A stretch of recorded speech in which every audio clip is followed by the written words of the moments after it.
As you saw from the title slide, today's video covers rational zeros theorem. So up until now, we've learned how to factor a polynomial of a higher degree using long division or synthetic division. But the key here is that I used to give you one of the factors.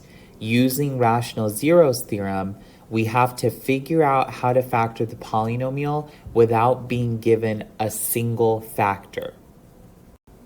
This process starts with two variables. One is called your Q value, and this is going to be all of the factors, all possible factors of the leading coefficient. So that should take you all the way back to end behavior when we talked about leading coefficient. And remember, leading coefficient is always the term with the highest degree, so 3x cubed. And then the second variable that we need to worry about is our p-value, and this is going to be all of the possible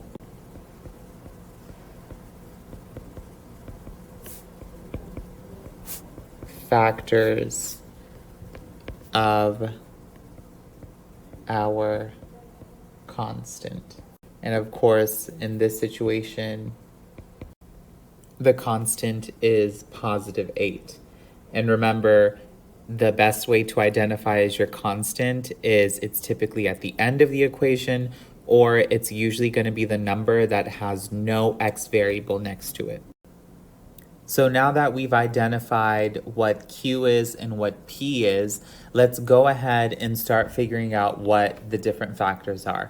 So 3 is pretty easy because it's a prime number. So I want to write down what are all of the possible factors of 3. So you always put plus minus. So plus minus 1 and plus minus 3. So both of those are possible factors of 3.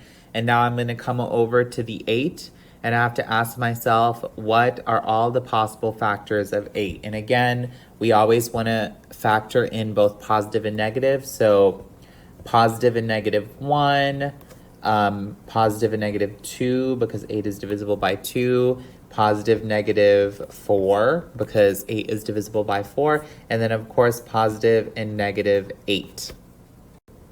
Now that we have all of our factors, we want to set up a fraction where all of the p values are divided by all of the q values. So let me show you what that looks like. So I'm going to say p divided by q. And so now I'm just going to list out all of the p values that we already figured out on the numerator, and then I'm going to list all of the q values that we already figured out on the denominator. So plus minus 1, plus minus 2, plus minus 4, plus minus 8, and then everything else on the bottom, plus minus 1, plus minus 3.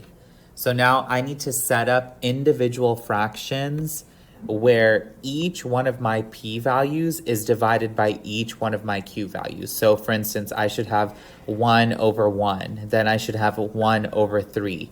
Now I would move on to 2. 2 over 1. 2 over 3. Now I'm going to move on to 4. 4 over 1.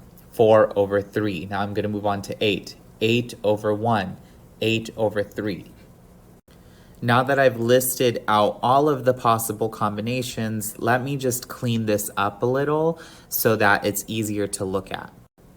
So I've simplified all of the fractions with 1 in the denominator, which gave me plus minus 1, 2, 4, and 8.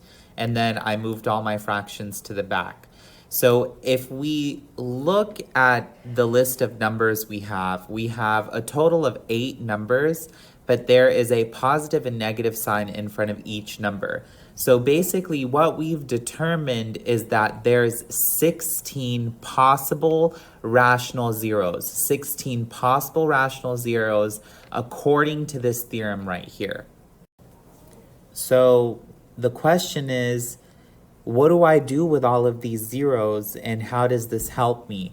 So this is where the guessing and checking begins. So you pick one of the zeros on the list here, and I highly suggest you start with the whole numbers, but you pick one of the zeros on the list and you do synthetic division.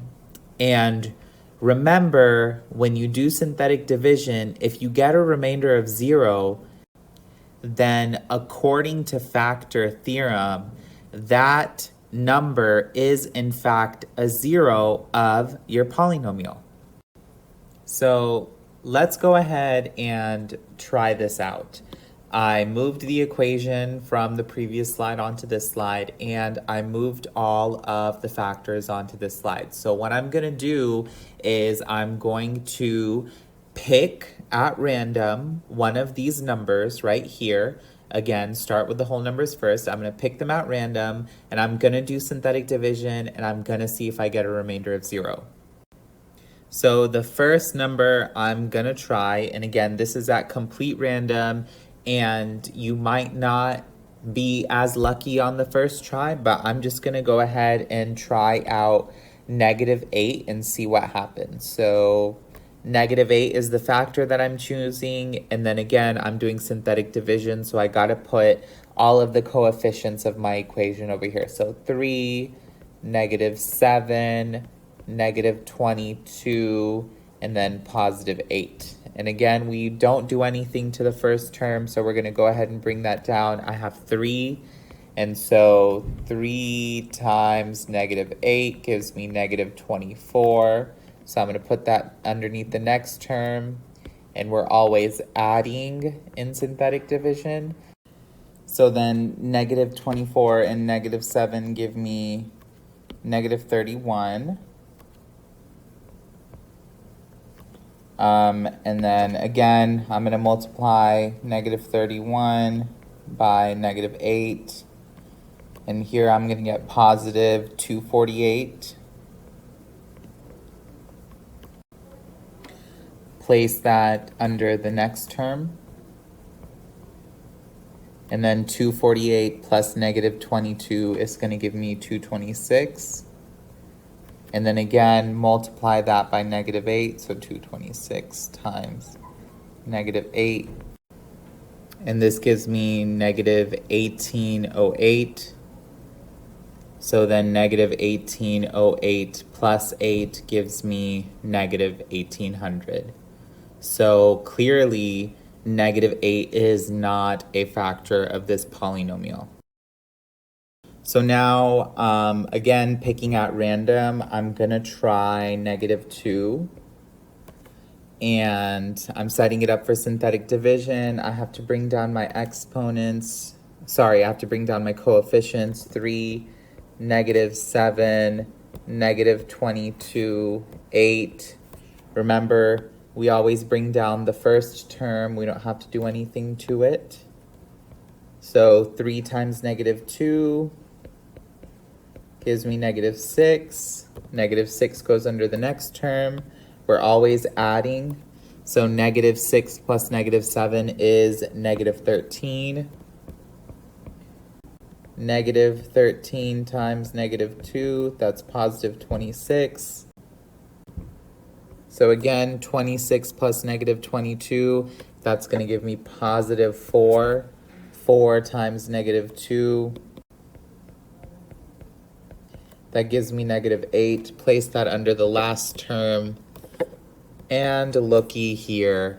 So my remainder is 0, which means that -2 is a factor of this polynomial.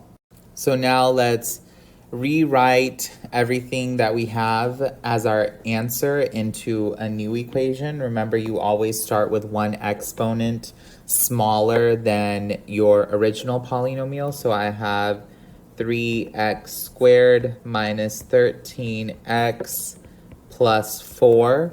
And then I also need to write in my factor, which is going to be x plus 2, okay? And this polynomial that's raised to the power of 2, this can be factored even more. So this becomes 3x minus 1 and x minus 4. And again, we're going to bring down our original factor, x plus 2. So all of these are factors for my polynomial, my original equation. And I'm just going to take a quick minute and set these all equal to 0. So when I set these equal to 0, I get x equals 1 over 3, x equals 4, and x equals negative 2. As you can see, all three of these numbers do show up in our original list of numbers that we said are possible rational solutions. So I know that this is a long process, but this is one way to factor a polynomial when you're not given any of the factors to begin with. If the one example in this video that I did was enough, then following this video is 8 questions over rational factor theorem.